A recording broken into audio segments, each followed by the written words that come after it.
Hello and welcome back to Mr. Menon's world. I shall start this video with an apology. I found it increasingly hard to upload videos. I'm really sorry for the long wait between this video and the last one. This is the second part of the Ukraine-Russia war and hope you will enjoy this. On to the intro.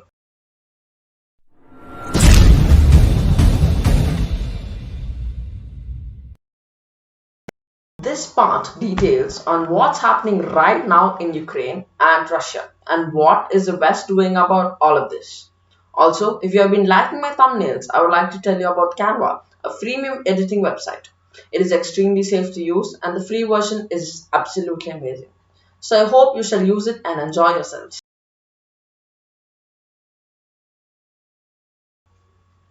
Russia is currently being looked upon across the world due to this so-called unjustified war on Ukraine. But as we saw in the previous video, this is not entirely true. They have slapped sanctions and have frozen many Russian bank accounts, including those of Mr. Vladimir Putin, his immediate family members, and the other so-called oligarchs. Many protests in Russia itself have been repelled by Russian police. Videos popped up where Putin's own spy chief suggested that he was going against the war. Let's now understand what a sanction is. Economic sanctions are commercial and financial penalties applied by one or more countries against a targeted self-governing state, group, or individual. Economic sanctions are not necessarily imposed because of economic circumstances. They may be also imposed for a variety of political, military, and social issues. Economic sanctions can be used for achieving domestic and international purposes. We know this sanction has been imposed due to military action. Prelude to war. Even before the actual war started, Russia had already started building up forces across the Ukrainian border. The Kremlin claimed that it had no plans to start a war. The US trashed all such claims and brought out documents that revealed that there was a Russian invasion impending.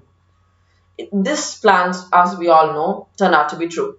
It is common knowledge that this invasion was to stop Ukraine joining NATO so as to Russia maintaining its sphere of influence over its neighbors. Yet Russia claimed that the real reason for war was to protect Russians in Ukraine and claimed there was a genocide of Russians impending.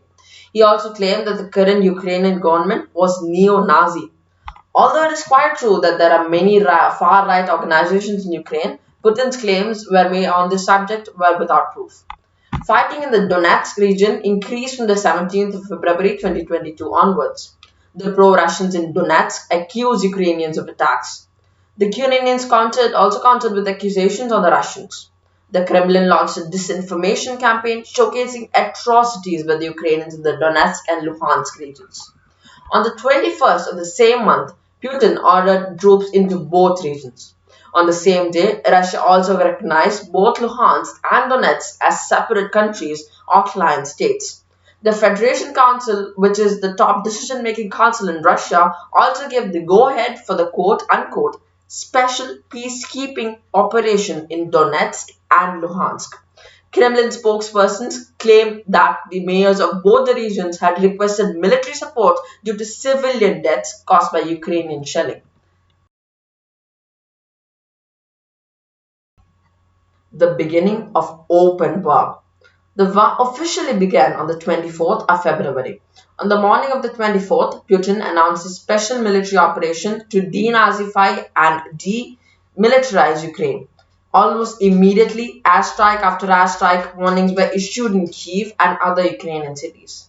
Ground forces pressed on from across 500 kilometers of front lines. Along the war, important cities such as Mariupol and Kherson fell to the advancing Russians. The Kherson was retaken later on in the war. The war will continue far from the front lines as Russia launched missiles and rockets on Kyiv and other important cities. The UN reported this as one of the biggest refugee crises since the Yugoslav wars. Both Ukraine and Russia announced conscription. Putin signed orders to punish any fleeing conscript with 10 years in prison. By the February of that year, it is estimated that tens of thousands had already died. Thank you for watching. Watch part 3 for international reactions on the state of economy during the war. Like, share and subscribe, and while you're at it, smash that bell icon as well. See you next time out.